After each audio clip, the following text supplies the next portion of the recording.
ಅಂಜನಾ ವಿಜಯೇನ ವಿರಾಜಿತಂ ಅಜಿತ ಪ್ರೀತಿಜನಕಂ ಭಜೇಹಂ ವಿಜಯಧ್ವಜಂ ತಪಸ್ವಾಧ್ಯಾಯ ಶುಶ್ರೂಷಾ ಕೃಷ್ಣ ಪೂಜಾರತಂ ಮುನಿಂ ವಿಶ್ವೇಶಮಿಷ್ಟತಂ ವಂದೇ ಪರಿಮ್ರಾಟ್ ಚಕ್ರವರ್ತಿನಂ ಶ್ರೀ ಗುರುಭ್ಯೋ ನಮಃ ಹರಿ ಓಂ ಜನ್ಮಾದ್ಯಸ್ಯ ಜತೋನ್ವಯಾದಿತರತಶ್ಚಾರ್ಥೇಷ್ವವಿಘ್ನಸ್ವರಾಟ್ तेने ब्रह्म हृदय आदि कवये मुह्यन्ति यं सूरयः तेजो वारिमृदां यथा विनिमयो यत्र त्रिसर्गो मृषा धाम्ना स्वेन सदा निरस्तकुहकं सत्यं परं धीमहि ॐ स्वस्त्यस्तु सताम् अशेषसन्मङ्गलानि भवन्तु सम्यक् श्लोकैकश्रवणपठनमात्रेण भक्तुश्च श्रोतॄणां निखिलकलिकृतकल्मष अपनोदनपटुतरे श्रीमद्भागवते महापुराणे तृतीय स्कंधे नवमाध्याये अद्य कथानुवादे सति किंचित् पूर्वकथानुवादः। ಇದುವರೆಗೆ ಬ್ರಹ್ಮದೇವರ ಸೃಷ್ಟಿ ಆಗಿದೆ. ಸೃಷ್ಟಿ ಆದ್ಮೇಲೆ ಬ್ರಹ್ಮದೇವರು ಹುಡುಕ್ಲಿಕ್ಕೆ ಅಂತ ಪ್ರಾರಂಭ ಮಾಡಿದ್ದಾರೆ. ಯಾರನ್ನ ಹುಡುಕ್ಲಿಕ್ಕೆ ಪ್ರಾರಂಭ ಮಾಡಿದ್ದಾರೆ? ನಾನು ಹೇಗ್ ಬಂದಿದ್ದು ಅಂತ ಬ್ರಹ್ಮದೇವರಿಗೆ ಚಿಂತೆ. ನಾನು ಹೇಗ್ ಬಂದೆ, ಮತ್ತೆ ನಾನು ಯಾವ ಕಮಲದಿಂದ ಈಗ ಬಂದಿದ್ದೀನಿ ಹೊರಗಡೆ, ಕಮಲಕ್ಕೂ ಯಾರೊಬ್ಬರ ಕಾರಣ ಕರ್ತಾ ಇರ್ಬೇಕು, ಯಾರೋ ಒಬ್ಬ ಇರ್ಬೇಕು ಹಿಂದಕ್ಕೆ. ಇದಂತ ಹೇಗ್ ಸಾಧ್ಯ ಈ ನೀರಿನಲ್ಲಿ ಕಮಲ ಬರ್ಲಿಕ್ಕೆ? ನಾನ್ ಬರ್ಬೇಕು ಅಂದ್ರು ಯಾರೋ ಒಬ್ಬ ಬೇಕು. ಜಡವಾದ ಕಮಲದಿಂದ ಹೇಗ್ ನಾನ್ ಬರ್ಲಿಕ್ಕೆ ಸಾಧ್ಯ? ಯಾರೋ ಒಬ್ಬ ಬೇಕು ಹಿಂದೆ. ಅದಕ್ಕೆ ಹುಡುಕ್ಲಿಕ್ಕೆ ಅಂತ ಪ್ರಾರಂಭ ಮಾಡಿದ್ರು. ಬಹಳ ಯೋಚನೆ ಮಾಡಿದ್ರು, ಆಚೆ ಈಚೆ ಎಲ್ಲ ನೋಡಿದ್ರು ಬ್ರಹ್ಮದೇವರು. ಆಮೇಲೆ ತುಂಬಾ ಪ್ರಯತ್ನ ಪಡ್ತಾರೆ. ಅದೇನೇನ್ ಪ್ರಯತ್ನ ಪಡ್ತಾರೆ ಅನ್ನೋದನ್ನ 19ನೇ ಶ್ಲೋಕದಲ್ಲಿ ವಿವರಿಸ್ತಾ ಹೋಗ್ತಾರೆ. ಸಜಿತ್ಥಮುದ್ವೀಕ್ಷ್ಯ ತದಬ್ಜನಾಲ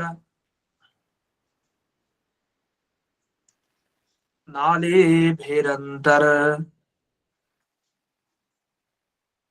ಜಲಮಾವಿವೇಶ ನಾರ್ವಾಗತಸ್ತತ್ ಖರನಾಲನಾಲೀಃ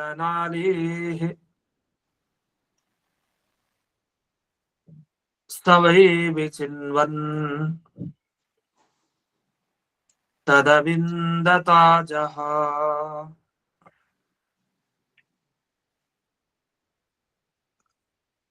ಇತ್ತಂ ಅಂದ್ರೆ ಇದುವರೆಗೆ ಹೇಗೆ ಬ್ರಹ್ಮದೇವರು ಪ್ರಯತ್ನ ಪಟ್ಟು ಸುತ್ತಲೂ ನೋಡಿದ್ರು, ಅವ್ರಿಗೆ ಸಿಗ್ತಾ ಇಲ್ಲ ಯಾರು ಅಂತ. ಅದಕ್ಕೇನ್ ಮಾಡಿದ್ರು ಬ್ರಹ್ಮದೇವರು? ಭಗವಂತನೇ ಇದಕ್ಕೆ ಕಾರಣ ಇರ್ಬೇಕು ನನಗೆ ಅಂತ ತೀರ್ಮಾನ ಮಾಡ್ಕೊಂಡ್ರು. ಆದ್ರೆ ಕಣ್ಣಾರೆ ನೋಡಿಲ್ಲ ಇನ್ನು, ಇದು ಊಹೆ ಆಯ್ತು ಅಷ್ಟೇ. ಅಂದ್ರೆ ಈ ತರ ನಾನ್ ಬರ್ಬೇಕು, ಈ ಕಮಲ ಬರ್ಬೇಕು ಅಂದ್ರೆ ಈ ನೀರಿನ ಒಳಗಡೆ ಯಾರೋ ಒಬ್ಬ ಇರ್ಬೇಕು, ಅವನಿಂದನೇ ನಾವು ಬಂದಿದ್ದು ಅಂತ ಹೇಳಿ ಯೋಚನೆ ಮಾಡಿದ್ದಾರೆ. ಇದು ಅನುಮಾನ ಆಯ್ತು, ಅದು ನಿಶ್ಚಯ ಆಗಿದೆ, ಏನ್ ಸಂಶಯ ಅಂತಲ್ಲ. ಒಬ್ಬ ಇದ್ದೇ ಇದ್ದಾನೆ, ಅದನ್ ಯಾರು ಅಂತ ನಿಖರವಾಗಿ ಬೇಕಲ್ಲ, ಸ್ಪಷ್ಟವಾಗಿ ಅಂದ್ರೆ ಅನುಭವಕ್ಕೆ ಬರ್ಬೇಕು, ಕಣ್ಣಾರೆ ನೋಡ್ಬೇಕು. ನನ್ನ ಸೃಷ್ಟಿಕರ್ತ ಯಾರು ಅನ್ನುವ ಅಪೇಕ್ಷೆ ಇರ್ಬೇಕು. ಈಗ ನಮ್ಗೆಲ್ಲ ದೇಹ ಬಂದಿದೆ, ಈ ದೇಹ ಸೃಷ್ಟಿಗೆ ಯಾರು ಕಾರಣ ವಿಚಾರ ಮಾಡ್ತಾ ಹೋಗ್ತೀವಿ. ಪ್ರತಿಯೊಂದು ಜೀವನದಲ್ಲಿ ಆಗುವಂತ ಘಟನೆಗಳು ಯಾರು ಕಾರಣ ವಿಚಾರ ಮಾಡ್ತಾ ಹೋದ ಹಾಗೆ ನಾವು ಸುತ್ತಮುತ್ತ ಕಾರಣ ಅಲ್ಲ, ಅದಕ್ಕೆಲ್ಲ ಭಗವಂತನ ವ್ಯಾಪಾರ ಇರುತ್ತೆ. ದೇವರ ಅನುಗ್ರಹ ಇಲ್ಲದೆ ಹೇಗ್ ಸಾಧ್ಯ? ದೇವರ ಅನುಗ್ರಹ ಇದ್ದೇ ಎಲ್ಲ ಆಗ್ತಾ ಇರುತ್ತೆ. ಅವ್ನು ಹುಡ್ಕೋ ಪ್ರಯತ್ನ, ಅಂತಹ ದೇವರನ್ನು ನೋಡ್ಬೇಕು, ಕಾಣ್ಬೇಕು ಅಂತ ಅನ್ನಿಸ್ಬೇಕಲ್ಲ. ಆ ಬ್ರಹ್ಮದೇವ್ರಿಗೆ ಅನ್ಸಿದೆ, ಯಾಕೆಂದ್ರೆ ಸುತ್ತಮುತ್ತ ಇನ್ನೇನು ಇಲ್ಲ ಕಾಣೋದು, ಬರೀ ಕಮಲ ಒಂದಿದೆ, ಅವರೊಬ್ಬರಿದ್ದಾರೆ. ಆದ್ರಿಂದ ಕುತೂಹಲ ಇನ್ನೂ ಜಾಸ್ತಿನೇ ಆಗಿದೆ. ಹೇಗಾದ್ರೂ ಮಾಡಿ ಆ ವಸ್ತುನ ಕಂಡು ಹಿಡಿಬೇಕು ಅಂತ, ನೋಡ್ಬೇಕು ಅಂತ. ಅದಕ್ಕೇನ್ ಮಾಡಿದ್ರು? ತದಬ್ಜ ನಾಲ ನಾಲೀಭಿ ಅಂತರ್ಜಲ ಮಾವಿವೇಶ, ನೀರಿನ ಒಳಗಡೆ ಅಂತರ್ಜಲ ಒಳಗಡೆ ಹೋಗಿ ಸೇರ್ಕೊಂಡ್ರು. ಅದು ಹೇಗೆ? ತದಬ್ಜ ನಾಲ ನಾಲೀಭಿ ಅಂತ ಹೇಳ್ತಾರೆ. ಅಬ್ಜ ಅಂದ್ರೆ ಕಮಲ, ಕಮಲದ ನಾಳ ಏನಿದೆ ಅದರ ಕಾಂಡ ಭಾಗ, ಅಲ್ಲಿ ಅನೇಕ ರಂಧ್ರಗಳಿದೆ. ಅದ್ರ ಒಳಗಡೆ ಹೋಗಿ ನೀರಿನ ಸಮೀಪಕ್ಕೆ ಬಂದಿದೆ. ನುಗ್ಗಿದ್ರು ನೀರಿನ ಒಳಗಡೆ. ನುಗ್ಗಿ ಆದ್ಮೇಲೆ ನೋಡ್ತಾರೆ, ಕಾಣಿಸ್ತಾ ಇಲ್ಲ. ವಾಪಸ್ ಬಂದ್ರು. ಎಲ್ ಬಂದ್ರು? ನೀರಿನ ಒಳಗಡೆ ಹೋದ ಬ್ರಹ್ಮದೇವರು ವಾಪಸ್ಸು ಈ ಕಮಲದ ಬುಡಕ್ ಬಂದ್ರು. ಎಲ್ಲಾರು ಈ ನಮ್ಗೆ, ಯಾಕೆಂದ್ರೆ ಇಡೀ ಜಗತ್ತಿಗೆ ಆಧಾರ ಅಂದ್ರೆ ಮೂಲ ವಸ್ತು, ಬೇರು. ಅದಕ್ಕೆ ಈ ಕಮಲದ ಮೂಲ ಭಾಗಕ್ಕೆ ಬಂದು ನೋಡೋಣ ಅಂತ ಅಲ್ಲಿ ಬಂದು ಹುಡುಕ್ತಾ ಇದ್ದಾರೆ.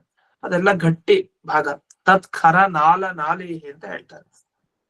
ಖರ ಅಂದ್ರೆ ಭಾರಿ ಕಠಿಣ, ಗಟ್ಟಿಯಾಗಿರೋದು ಅಂತ ಅರ್ಥ. ಗಟ್ಟಿಯಾದ ಆ ಕಮಲದ ನಾಳದ ಭಾಗದಲ್ಲಿ ಬಂದಿದ್ದಾರೆ. ಅಲ್ಲಿ ಕೆಲವು ರಂಧ್ರಗಳು ಕಾಣ್ತಾ ಇದೆ, ಅದ್ರ ಒಳಗಡೆ ಹೋಗಿ ಸೇರ್ಕೊಳ್ತಾರೆ. ವಿಚಿನ್ವನ್ ಎಲ್ಲಾ ಕಡೆ ಬಹಳ ಪ್ರಯತ್ನ ಪಟ್ಟು ಹುಡುಕ್ತಾ ಇದ್ದಾರೆ.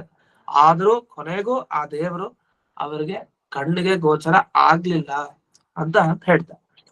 ಈ ಶ್ಲೋಕದಲ್ಲಿ ಒಂದು ಗಮನಿಸ್ಬೇಕಾಗಿದೆ ಅಂದ್ರೆ, ಇಲ್ಲಿ ಭಗವಂತನನ್ನ ಹುಡುಕಿದ್ರು ಅಂತ ಎಲ್ಲಿದೆ ಅಂತ ಈ ಶ್ಲೋಕದಲ್ಲಿ ಹಾಗಿಲ್ಲ. ಈ ಶ್ಲೋಕದಲ್ಲಿ ಅಂತಂದ್ರೆ ಅದಕ್ಕೆ ಇಲ್ಲ ಹೇಳಿದ್ದಾರೆ. ಎಲ್ಲಿಂದ ಸಹಿತಂ ಉತ್ ವೀಕ್ಷ್ಯ ಅಂತ, ಉತ್ ಅಂತ ಒಂದು ಶಬ್ದ ಹಾಕಿದ್ದಾರೆ.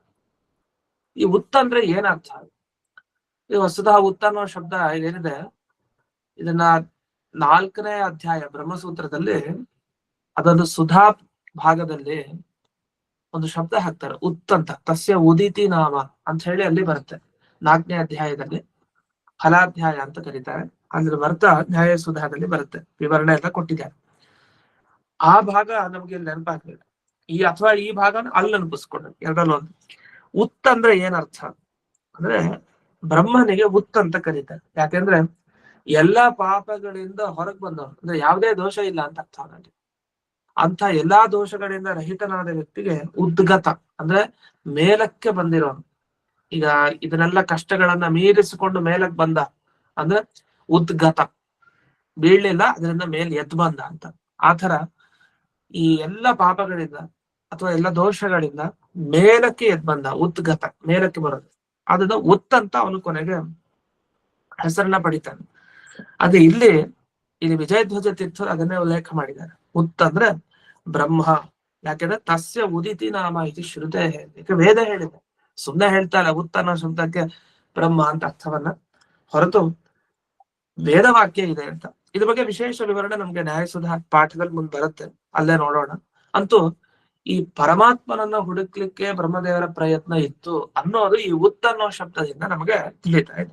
ಸರಿ, ಇದೆಲ್ಲ ಆದ್ಮೇಲೆ ಯಾಕೆ ಭಗವಂತನನ್ನ ಬ್ರಹ್ಮದೇವರು ಕಾಣ್ಲಿಕ್ಕೆ ಆಗ್ಲಿಲ್ಲ?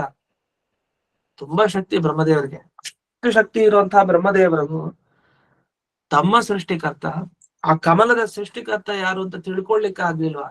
ಕಾಣ್ಲಿಕ್ಕೆ ಆಗ್ಲಿಲ್ವಾ? ಜ್ಞಾನ ಏನೋ ಬಂತು, ಅದ್ರೆ ಕಣ್ಣಾರೆ ಕಾಣ್ಲಿಕ್ಕೆ ಆಗ್ಲಿಲ್ಲ ಅಂದ್ರೆ ನಮಗೂ ಅವ್ರಿಗೂ ಏನ್ ವ್ಯತ್ಯಾಸ ಬಂತು? ಮನುಷ್ಯರಿಗೂ ಕಣ್ಣು ಕಾಣ್ತಾ ಇಲ್ಲ ದೇವರು, ಬ್ರಹ್ಮದೇವರಿಗೂ ಕಾಣ್ಲಿಲ್ಲ ಅಂದ್ರೆ ಹೇಗೆ? ಅಂದ್ರೆ ಇಲ್ಲ, ಬ್ರಹ್ಮದೇವರಿಗೆ ಖಂಡಿತ ಭಗವಂತ ದರ್ಶನ ಕೊಟ್ಟೇ ಕೊಡ್ತಾನೆ. ಅದು ಆಗ್ಲಿಲ್ಲ ಅಷ್ಟೇ. ಯಾಕೆ ಆಗ್ಲಿಲ್ಲ ಅಂದ್ರೆ, ಯಾವತ್ತೂ ದೇವರ ದರ್ಶನ ಆಗ್ಬೇಕು ಅಂದ್ರೆ ಒಂದು ಕಾರಣ ಮುಖ್ಯ ಆಗ್ತದೆ. ನಮ್ಮ ಪ್ರಯತ್ನ ಸಾಲಲ್ಲ. ಮನುಷ್ಯ, ಒಬ್ಬ ಜೀವ ಅಥವಾ ಏನೇ ಪ್ರಯತ್ನ ಪಟ್ಟು ಭಗವಂತ ಕಾಣ್ಬೇಕು ಅಂತಿಲ್ಲ. ಯಾಕೆಂದ್ರೆ ಒಂದೇ ಒಂದು ಕಾರಣ ಅದಕ್ಕೆ, ಭಗವಂತನ ದರ್ಶನ ಆಗ್ಲಿಕ್ಕೆ. ಇದನ್ನ ಇಲ್ಲಿ ಭಾಗವತಲ್ಲಿ ಸಾರವಾಗಿ ಹಾಕಿದ್ದಾರೆ. ಇಲ್ಲಿ ವಿಜಯಧ್ವಜ ತೀರ್ಥರ ಈ ಟಿಪ್ಪಣಿಯಲ್ಲಿ ಗಮನಿಸಿದಾಗ ನಮ್ಗೆ ಸುಧಾದಲ್ಲಿ ಅದ್ರ ಬಗ್ಗೆನೇ ಚರ್ಚೆ ನಡೀತಾ ಇದೆ. ವಿದ್ಯಾಧಿಕರಣದಲ್ಲಿ ನಿರಂತರವಾಗಿ ಚರ್ಚೆ ನಡೀತಾ ಇದೆ. ದೇವರ ದರ್ಶನ ಆಗ್ಬೇಕು ಅಂದ್ರೆ ಒಂದೇ ಕಾರಣ, ಅದ್ಯಾವುದು? ಜ್ಞಾನನ, ಅಪರೋಕ್ಷ ಜ್ಞಾನನ. ಅಪರೋಕ್ಷ ಜ್ಞಾನ ಆದ್ಮೇಲೆ ದೇವರ ದರ್ಶನ ಆಯ್ತು ಅಂತಾನೆ ಹೇಳ್ತಾನೆ. ಈಗ ಮೋಕ್ಷಕ್ಕೆ ಏನ್ ಕಾರಣ? ಮೋಕ್ಷಕ್ಕೆ ಕಾರಣ ಅಂದೇನು? ಭಗವಂತನ ಪ್ರಸಾದ ಬೇಕು. ಭಗವಂತನ ಪ್ರಸಾದ ಇಲ್ಲದೆ ಮೋಕ್ಷಕ್ಕೆ ಹೋಗ್ಲಿಕ್ಕೆ ಸಾಧ್ಯ ಇಲ್ಲ ಅಂತೆಲ್ಲ ವಿಷಯ ಬರ್ತಾ ಇದೆ. ಆ ವಿಷಯವನ್ನು ಇಲ್ಲಿ ನೆನಪಿಸ್ಕೊಂಡಿದೆ. ಒಂದೇ ಲೈನಲ್ಲಿ ಅದನ್ನ ಹೇಳ್ಬಿಡ್ತಾರೆ ಸಾರ. ಭಗವತ್ ಪ್ರಸಾದ ಮಂತರೇಣ ಅಂತ ಹೇಳ್ತಾರೆ. ದೇವರ ಪ್ರಸಾದ ಆಗ್ದೇನೆ ದೇವರ ದರ್ಶನ ಆಗಲ್ಲ. ಈಗ ಮೋಕ್ಷ ಅಂದ್ರೆ ಏನರ್ಥ? ಮೋಕ್ಷ ಬೇಕು ಅಂದ್ರೆ ಭಗವಂತನ ಅನುಗ್ರಹ ಬೇಕು. ಎಲ್ಲದಕ್ಕೂ ಭಗವಂತನ ಅನುಗ್ರಹ ಬೇಕು. ಆದ್ರೆ ಮೋಕ್ಷಕ್ಕೆ ಬೇಕಾದ ಒಂದು ಅನುಗ್ರಹ ಇದೆ. ಇವಾಗ ಯಾವಾಗಲೂ ಇವನ್ ಕಂಡ ನಮಗೆ ತುಂಬಾ ಇಷ್ಟ, ಭಗವಂತ ಅನ್ಕೊಳ್ತಾನೆ.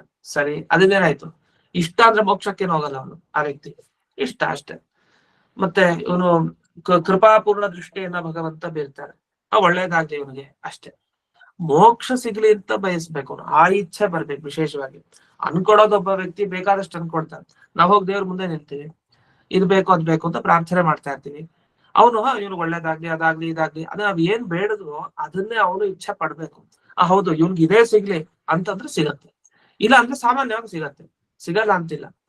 ಅಂದ್ರೆ ವಿಶೇಷವಾಗಿ ಭಗವಂತನಿಗೆ ಅದೇ ಇಚ್ಛೆ ಬರ್ಬೇಕು, ಮೋಕ್ಷ ಸಿಗ್ಲಿ ಅಂತಾನೆ ಇಚ್ಛೆ ಬರ್ಬೇಕು.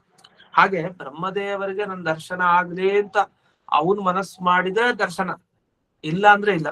ಬ್ರಹ್ಮದೇವರು ಹಾಗೆ ತಿಳ್ಕೊಳ್ತಾರೆ, ದೇವರಿದ್ದಾನೆ ಅಂತ ಕನ್ಫರ್ಮ್ ಆಗ್ಬೋದು.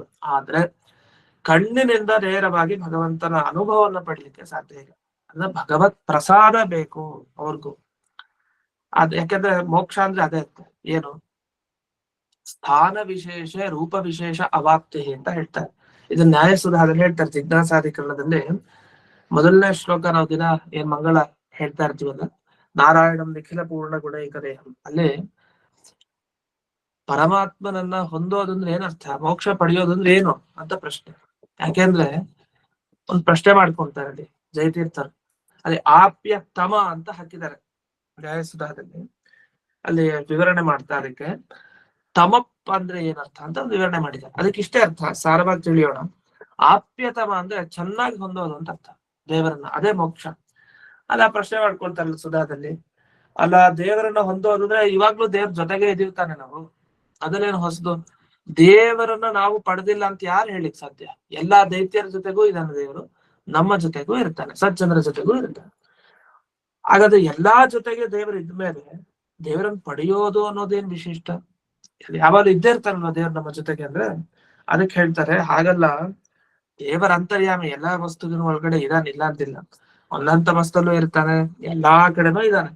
ಹೀಗ್ ನೋಡಿದ್ರೆ ದೇವರನ್ನು ನಾವು ಈಗಾಗ್ಲೇ ಪಡೆದು ಬಿಟ್ಟಿದೀವಿ, ಮತ್ತೆ ಅವನ್ ಪಡೆಯೋ ಅವಶ್ಯಕತೆ ಇಲ್ಲ ಅಂತ ಅನ್ಸುತ್ತೆ. ಆದ್ರೆ ಅಲ್ಲಿ ಹೇಳ್ತಾರೆ ನಿತ್ಯ ಸಿದ್ಧತ್ವಾತ್, ನಿಜ ಭಗವಂತ ನಿತ್ಯ ಸಿದ್ಧ ಅಂದ್ರೆ ಯಾವಾಗ್ಲೂ ನಮ್ ಜೊತೆಗೆ ಇರ್ಲೇಬೇಕು ಅವ್ರು. ಇಲ್ಲಾಂದ್ರೆ ಅವ್ರು ಇಲ್ದಾರೆ ನಾವು ಬದುಕ್ಲಿಕ್ಕೆ ಸಾಧ್ಯ ಇಲ್ಲ, ಉಸಿರಾಟನೇ ಆಗಲ್ಲ. ವಾಯುದೇವರು ಭಗವಂತ ಇರ್ಲೇಬೇಕು ನಮ್ ಜೊತೆಗೆ. ಆದ್ರೆ ತಮಪ ತಾಮ್ ವಿಷ್ಣುನಷ್ಟಿ ಅಂತ ಜಯತೀರ್ಥ ಅವ್ರ ಮಾತು ಹೇಳ್ತಾರೆ. ಆಪ್ಯ ತಮ ಅಂತ ಹೇಳಿದಾರೆ, ಚೆನ್ನಾಗಿ ಹೊಂದೋದನ್ನೇ ಮೋಕ್ಷ ಅಂತ ಕರೆಯೋರು, ಸುಮ್ನೆ ಅಲ್ಲ. ಹಾಗಾದ್ರೆ ಹೇಗ್ ಹೊಂದೋದು ಅಂದ್ರೆ, ನೀವು ಶ್ವೇತದ್ವೀಪ, ಅನಂತಾಸನ, ವೈಕುಂಠ ಈ 3 ಲೋಕಗಳಲ್ಲಿ ಯಾವ್ದಾರೊಂದು ಲೋಕದಲ್ಲಿ ಭಗವಂತನ ರೂಪ ಏನಿರುತ್ತಲ್ಲ ಅದು ಬೇರೆ ಕಡೆ ಇರಲ್ಲ.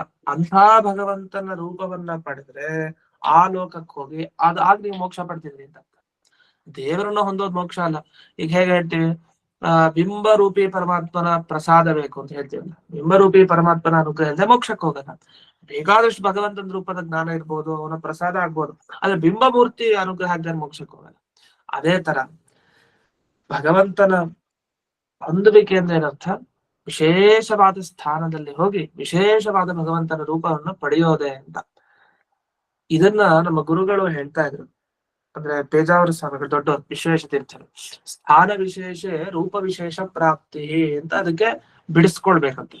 ಅಂದ್ರೆ ಒಂದು ವಿಶೇಷವಾದ ಸ್ಥಳದಲ್ಲಿ ಒಂದು ವಿಶೇಷವಾದ ಭಗವಂತನ ರೂಪವನ್ನ ಹೊಂದೋದು, ಇದನ್ನೇ ಮೋಕ್ಷ ಅಂತ ಕರೀತಾರೆ. ಇದನ್ನ ಅಲ್ಲಿ ಜಯತೀರ್ಥರು ವಿವರಣೆ ಮಾಡಿದ್ದಾರೆ ಅಂತ ಆ ವಾಕ್ಯಕ್ಕೆ ವಿವರಣೆ ಕೊಡ್ತಾ ಇದ್ರು. ಪ್ರಕೃತದಲ್ಲಿ ಅದೇ ಭಗವತ್ ಪ್ರಸಾದವಂತರೇನು, ಭಗವಂತನ ಪ್ರಸಾದ ಆಗದೆ ಇದೆ ಬ್ರಹ್ಮದೇವರಿಗೆ ಅಪರೋಕ್ಷ ಜ್ಞಾನ ಆಗ್ಲಿಕ್ಕೆ ಸಾಧ್ಯ ಇಲ್ಲ. ನನ್ನ ಅಪರೋಕ್ಷ ಜ್ಞಾನ ಸಿಗಲಿ ಬ್ರಹ್ಮದೇವರಿಗೆ ಅಂತಿದ್ರೆ ಮಾತ್ರ ಸಿಗೋದು. ಭಗವತ್ ಪ್ರಸಾದವಂತರೇಣ ಪುರುಷ ಆಯುಷೇಣಾಪಿ ತದ್ದರ್ಶನಂ ದುಶ್ಶಕಂ. ಯಾಕೆ ಕಷ್ಟ ಅಂದ್ರೆ ಭಗವಂತನ ಮನೆ ತುಂಬಾ ದೊಡ್ಡದು, ಅದು ಇಷ್ಟು ಅಂತ ಹೇಳಲಿಕ್ಕೆ ಸಾಧ್ಯ ಇಲ್ಲ ಅಂತ ಹೇಳಿ ಅದನ್ನ ವಿವರಿಸ್ತಾ ಮುಂದೆ ಕಾಲದ ಪ್ರಭೇದ ಹೇಳ್ತಾರೆ. ಅಂದ್ರೆ ಬ್ರಹ್ಮದೇವರು ಹುಡುಕ್ತಾರಲ್ಲ, ಎಷ್ಟು ಹುಡುಕಿದ್ರು, ಎಷ್ಟು ಕಾಲ ಹುಡುಕಿದ್ದಾರೆ ಭಗವಂತನನ್ನ, ಇನ್ನೂ ಅವ್ರಿಗೆ ದರ್ಶನ ಸಿಗ್ಲಿಲ್ಲ. ಹಾಗಾದ್ರೆ ಕಾಲದ ಮಿತಿ ಏನಾಗಿತ್ತು ಅನ್ನೋದನ್ನ ಒಂದು ವಿಷಯ ತಿಳಿಸ್ತಾರೆ. ಇದು ಬಹಳ ಮುಖ್ಯ. ಮನುಷ್ಯರಿಗೆ ಸಂಬಂಧಪಟ್ಟ ಹಾಗೆ ಒಂದು ಮಾತು ಬರುತ್ತೆ ಇಲ್ಲಿ, ಎಲ್ಲ ಜೀವರಿಗೆ, ಸಾಧಕ ಜೀವರಿಗೆ ಸಂಬಂಧಪಟ್ಟ ಹಾಗೆ. ಏನು ಅಂತ ನೋಡೋಣ. 20ನೇ ಶ್ಲೋಕ. ತಮಸ್ಯ ಪಾರೇ ವಿದುರಾತ್ಮ ಸರ್ಗಂ ವಿಚಿನ್ವತೋ ಭೂತ್ ಸುಮಹಾನ್ ಸ್ತ್ರೀನೇಮಿಹಿ ಯೋ ದೇಹ ಭಾಜಾಂ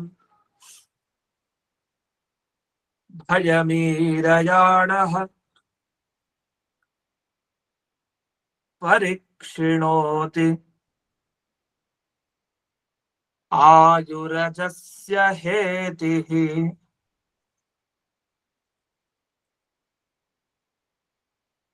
ಬ್ರಹ್ಮದೇವರು ಹುಡುಕ್ಬೇಕಾದ್ರೆ ಎಷ್ಟು ಕಷ್ಟ ಇತ್ತು ಅಂತ ಗಮನಿಸ್ತಾರೆ.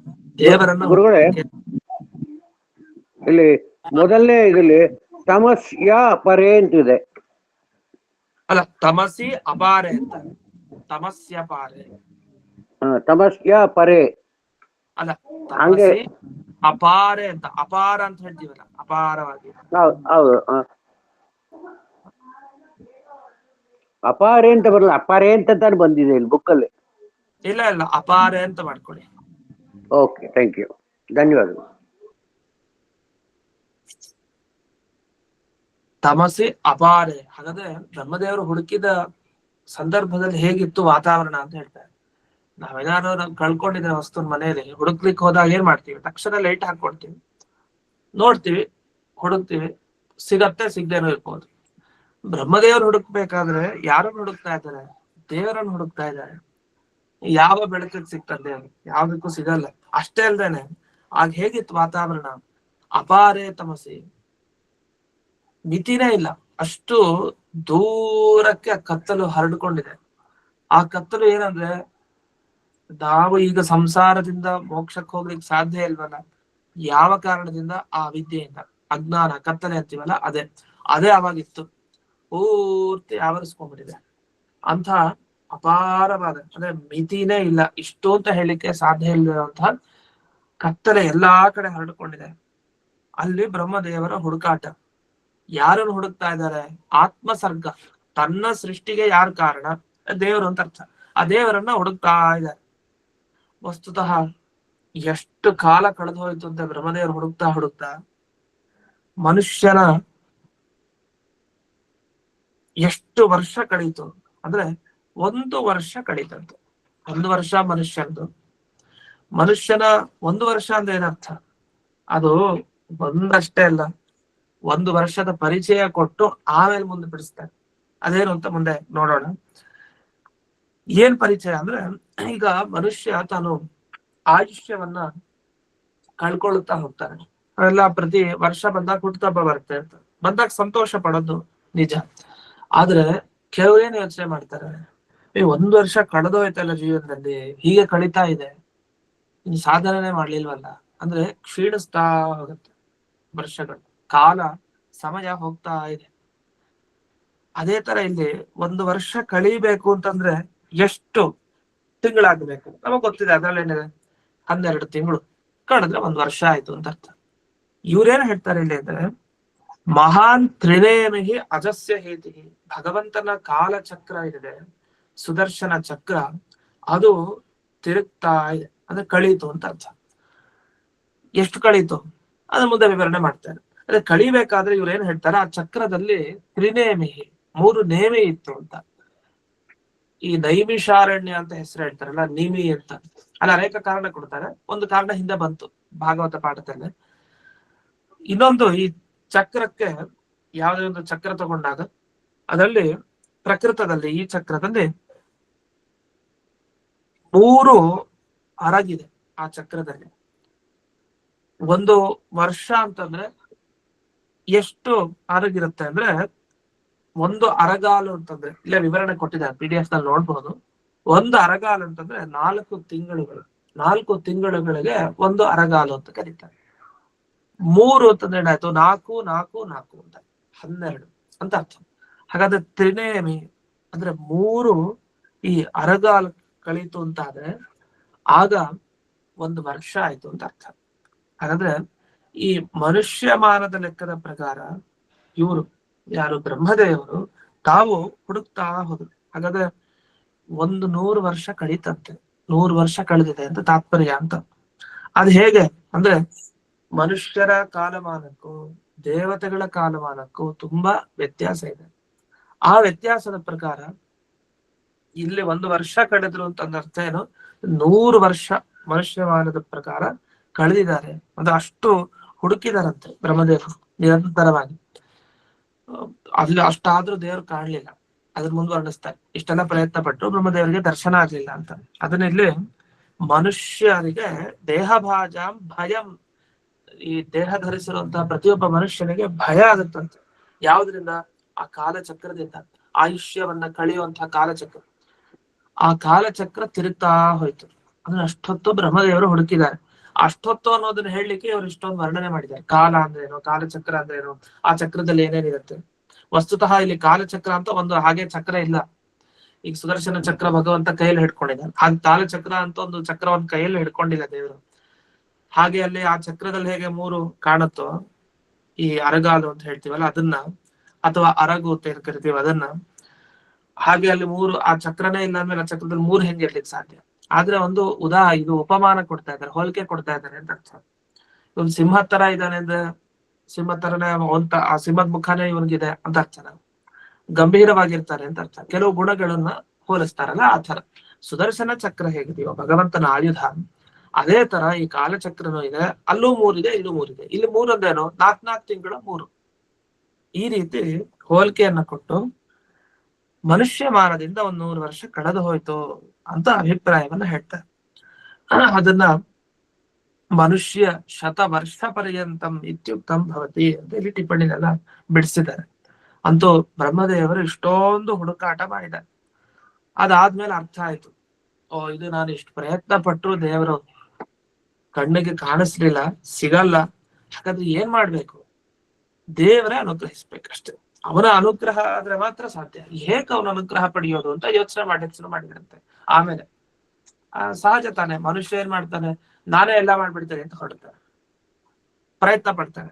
ಕೊನೆಗೆ ಅರ್ಥ ಆಗತ್ತೆ ನಮ್ ಕೈಲಿ ಇದು ಆಗಲ್ಲ ಅಂತ. ದೇವರ ಅನುಗ್ರಹ ಇದ್ರೆ ಆಗ್ತಾ ಇತ್ತು, ಎಲ್ಲಾ ಪ್ರಯತ್ನ ಪಟ್ಟೆ ಅದೇನು ಉಪಯೋಗ ಇಲ್ಲ, ಸುಮ್ನೆ ಕೂತಿರ್ತಾನೆ. ಅನುಗ್ರಹ ಆಯ್ತು, ತಕ್ಷಣ ಕೆಲ್ಸನೂ ಆಗುತ್ತೆ. ಇದು ಅನುಭವಕ್ಕಿರುತ್ತೆ. ಹಾಗೆ ಬ್ರಹ್ಮದೇವರಿಗೆ ಏನಾಯ್ತು, ಅವ್ರು ಪ್ರಯತ್ನ ಪಟ್ಟಿದ್ ಬೇರೆ ವಿಷಯಕ್ಕೆ, ನಾವು ಪ್ರಯತ್ನ ಪಡೋದು ಬೇರೆ ವಿಷಯಕ್ಕೆ. ಮನುಷ್ಯರು ಬ್ರಹ್ಮದೇವರು ಪಟ್ಟಿದ್ದು ಏನಕ್ಕೆ, ದೇವರ ನೋಡ್ಬೇಕು ಅಂತ ಅವರು ಹೊರಟಿತ್ತು, ಯಾವ್ದೋ ಬೇರೆ ಲೌಕಿಕ ವಿಷಯ ಅಲ್ಲ. ಅದಕ್ಕೆ ಹೊರಟ್ರು. ಅಷ್ಟು ಹೊರಟ್ರು, ತಾವೇ ಪ್ರಯತ್ನ ಪಟ್ರು. ಕೊನೆಗೆ ಅವ್ರು ಅರ್ಥ ಮಾಡ್ಕೊಂಡಿದ್ದಿಷ್ಟೇ, ದೇವರು ಸಿಗಬೇಕು, ದರ್ಶನ ಆಗ್ಬೇಕು ಅಂದ್ರೆ ಅವನೇ ಬರ್ಬೇಕು. ನಾವ್ ಎಷ್ಟು ಪ್ರಯತ್ನ ಪಟ್ರು ಕಷ್ಟ.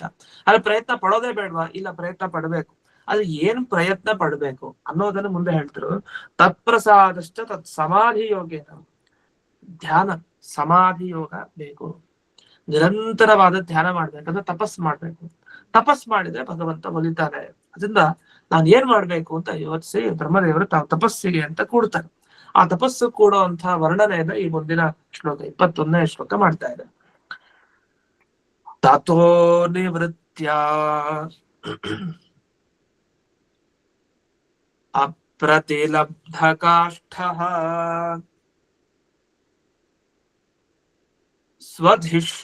ಸ್ವಧಿಷ್ಣ್ಯಮಾಸ್ಥಾಯ ಪುನಃ ಸದೇವಃ ಶನೈರ್ಜಿತ ಶ್ವಾಸ ನಿವೃತ್ತ ಚಿತ್ತೋ ನ್ಯಷೀದದಾರೂಢ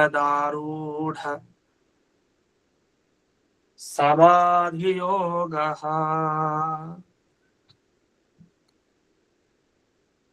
ಅಪ್ರತಿಲಬ್ಧ ಕಾಷ್ಠ. ಕಾಷ್ಠ ಅಂದ್ರೆ ಕೊನೆಗೆ ಪರಾಕಾಷ್ಠಕ್ಕೆ ತಲುಪೋದು ಅಂತ ಹೇಳ್ತೀವಿ. ಪರಾಕಾಷ್ಠಕ್ಕೆ ತಲುಪಿ ಏನ್ ಕಾಣ್ಬೇಕೋ ಅದು ಅವ್ರಿಗೆ ಸಿಗಲಿಲ್ಲ. ಯಾರಿಗೆ? ಬ್ರಹ್ಮದೇವರಿಗೆ. ಅಪ್ರತಿಲಬ್ಧ ಕಾಷ್ಠ. ನಿಜವಾಗಿ ಸಾ ಕಾಷ್ಠ ಸಾ ಪರಾಗತಿ ಅಂತ ಭಗವಂತನ ಬಗ್ಗೆ ಹೇಳೋದ್ ಮಾತಿದೆ. ಸಾ ಕಾಷ್ಠ ಸಾ ಪರಾಗತಿ. ಯಾವುದು ಪರಾಗತಿ? ಸಾ ಕಾಷ್ಠ. ಅವನೇ ಕೊನೆಗೆ ಪಡಿಬೇಕಾದ ವಸ್ತು ಅಂದ್ರೆ ಅವನೇ ಕೊನೆಗೆ ಇರುವಂತಹ ವಸ್ತು. ಅಂಥ ಭಗವಂತ ಅಪ್ರತಿಲಬ್ಧ, ಇವ್ರ ಕಣ್ಣಿಗೆ ಕಾಣಿಸ್ತಿಲ್ಲ. ಆದ್ರಿಂದ ಹುಡ್ಕೋ ಪ್ರಯತ್ನದಿಂದ ವಾಪಸ್ ಬಂದ್ಬಿಟ್ರು. ಇಷ್ಟು ಪ್ರಯತ್ನ ಪಟ್ರು ಸಿಗ್ಲಿಲ್ಲ ಅಂದ್ರೆ ಇನ್ನೇನು ಉಪಯೋಗ, ಸಾಕ್ ಹುಡ್ಕೋದು ಅಂತ ಹೇಳಿ ನೀರಿನ ಒಳಗಡೆ ಹುಡುಕಿದ್ರಲ್ಲ, ಮತ್ತೆ ಕಮಲದ ಮೂಲ ಜಾಗಕ್ಕೆ ಹೋಗಿ ಹುಡುಕಿದ್ರಲ್ಲ, ವಾಪಸ್ ಬಂದ್ರು. ತಮ್ಮ ಜಾಗಕ್ಕೆ ಬಂದ್ರು. ಬ್ರಹ್ಮದೇವರು ಕೂತ್ಕೊಂಡ್ರು. ಸ್ವಧಿಷ್ಣ್ಯಂ ಆಸ್ಥಾಯ.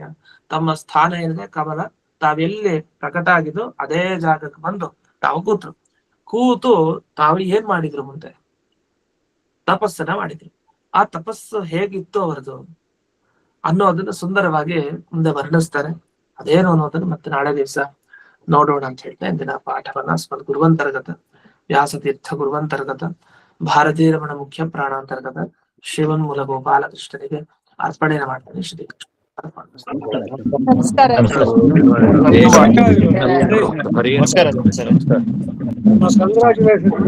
ತುಂಬಾ ಸಂತೋಷ ಆಚಾರ್ಯ.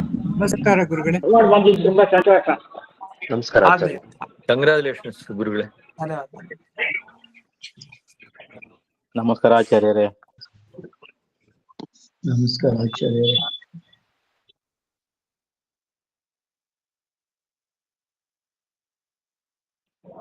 ಇನ್ನೊಂದು